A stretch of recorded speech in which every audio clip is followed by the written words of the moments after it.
Well done on your progress so far. You're now on our second to last module, Act E, which is module 5. This is our online variation, and this week we will conclude with our face-to-face. So in saying that, let's have a little bit of a look at what you've achieved so far. If you're at this module, you would have completed your the fundamentals of BESS, our blended delivery mode, performance reporting, and challenging the challenges. Now, when we look into a little bit further in terms of the tasks that we've embedded into these modules, we've actually done quite a lot in terms of your progress. So you would have covered flipped classrooms, you would have done a little bit of research and an article review, would have collaborated with your peer, you would have done a bit of YouTube. So we've actually achieved quite a bit in this process. So what's our learning outcome for this module itself? So we're looking at, but the online learning outcome here is that you'll continually improve performance by working with fellow e-practitioners collaboratively online, work to overcome challenges and share success, learn current trends in education as inspiration to grow an online community of e-learners, and just Act E. That's all in the heading.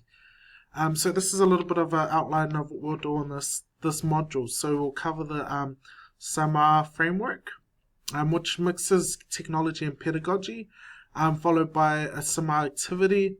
Now, it's very brief, this online material, because we want to give you a lot of time to do the group assignment, which will be due on Friday the 30th of September.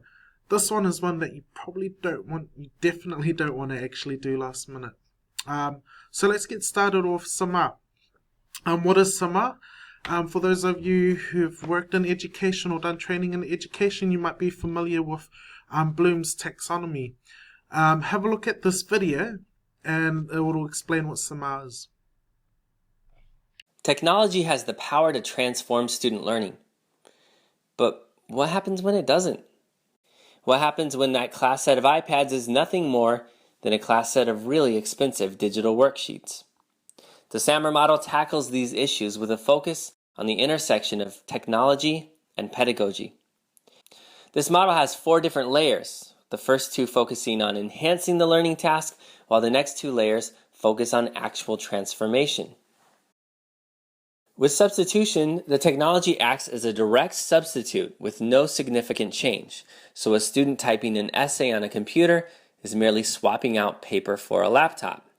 With augmentation, the technology acts as a substitution with some functional improvement. So that same essay is now done on a Google document with the ability to have classmates leave comments on one another's work. With modification, technology allows for significant task redesign. So that same essay is now a blog post. Students are doing research online, editing on a shared document, and publishing to an authentic audience. It is no longer an essay.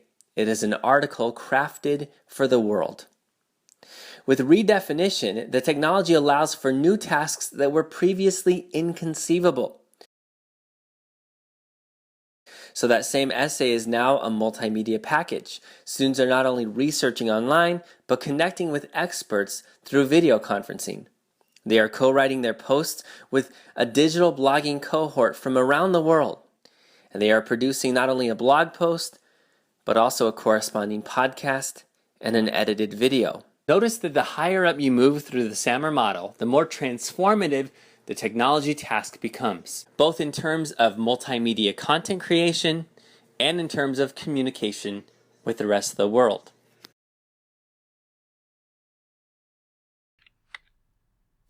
So what next? Go down to the activity down here in the forum for SAMR. Once you've completed it, go straight to the post-work area. Have a look at what your activity is. Now with this one, because there's so much in trends in education at the moment, we've split it up into different areas for your groups. So go to the post-work and you'll find out more information on how and why we've done it in this way.